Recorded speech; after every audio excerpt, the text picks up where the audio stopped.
Guys, welcome back to my channel. We are back with another video to heal, learn, love, grow, and maintain.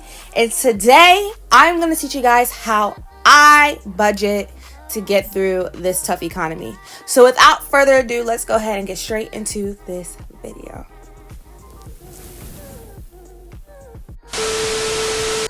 Alright, if you ask anybody that knows me, they know like I'm very big on budgeting. I'm very big on how I spend my money. And there's times where I do spend my money on a whim because I want to enjoy life too. I don't want to let life just pass me by. Like, I've gone on vacations, but I also made sure I had the money to do it, right? So first things first, always have a planner. I promise you, planners will really help you a lot. So in my planner, I'll show you guys for the month of January, for example. I don't know if you're going to really be able to read it, but all of January is filled up, right?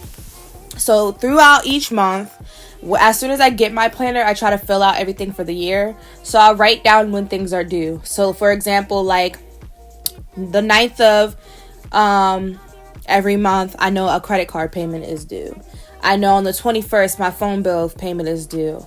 I know I also have Disney Plus and my dog's bill. If I have something like extra that comes up, like I needed to renew my license and that was an extra charge. So there's always something that I write in here that needs to be done, right? So that's number one. So knowing how much it's going to be for that month. So you want to sit down, write down all your bills.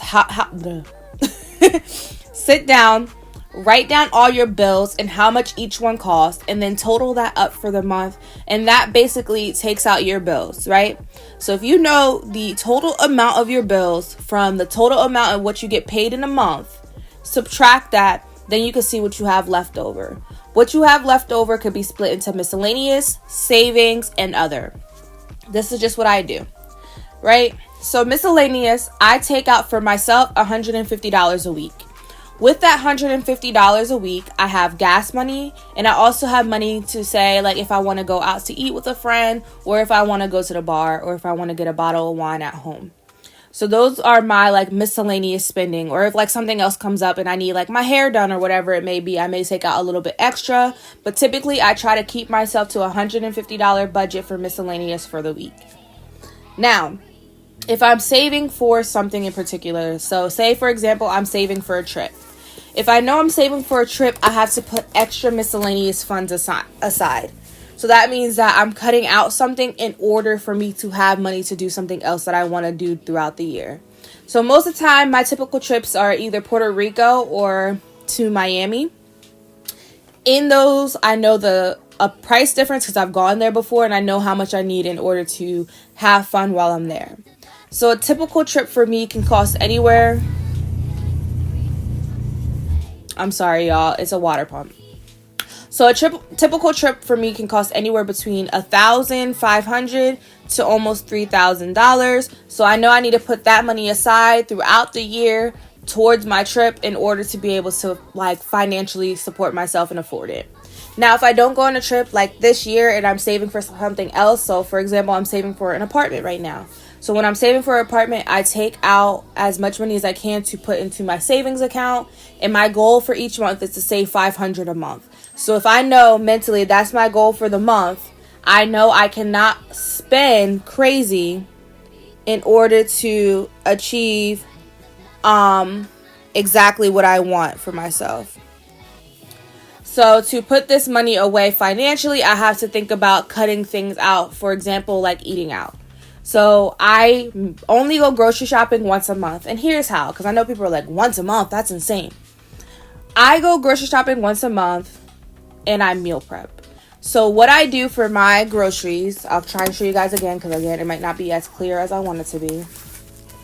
So this is what my grocery list typically looks like, right? So at the top or the bottom, depending on how I decide to write it that week, I write out 6 meals, and then I write out underneath, I make a meat/seafood section, a veggie and fruit section, fridge items, snacks and canned goods, and other.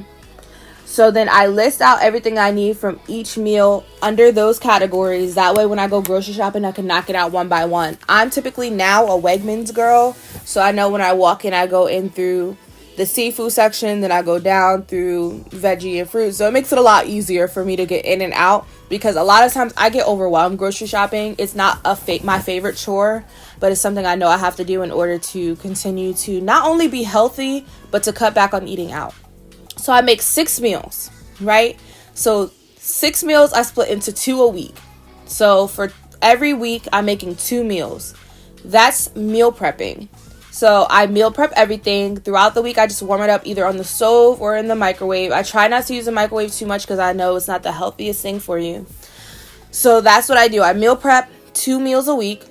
And then I still have extras. Like, say I don't want what I made that week. I'll have like ramen, or I can have salad, or I can have a sandwich. But I make sure I have 2 meals a week. And then I bring 1 to lunch and I have 1 for dinner. And I always make sure I have stuff for breakfast.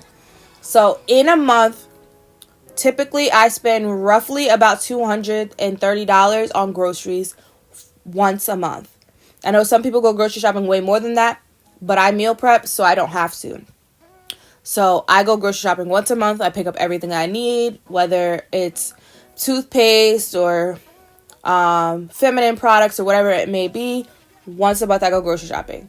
Now, say, for example, I run out of a feminine product. I know that's miscellaneous. So if I need to, I go and get it because I know I have the funds to do it within my $150. So now I have what I spend on groceries.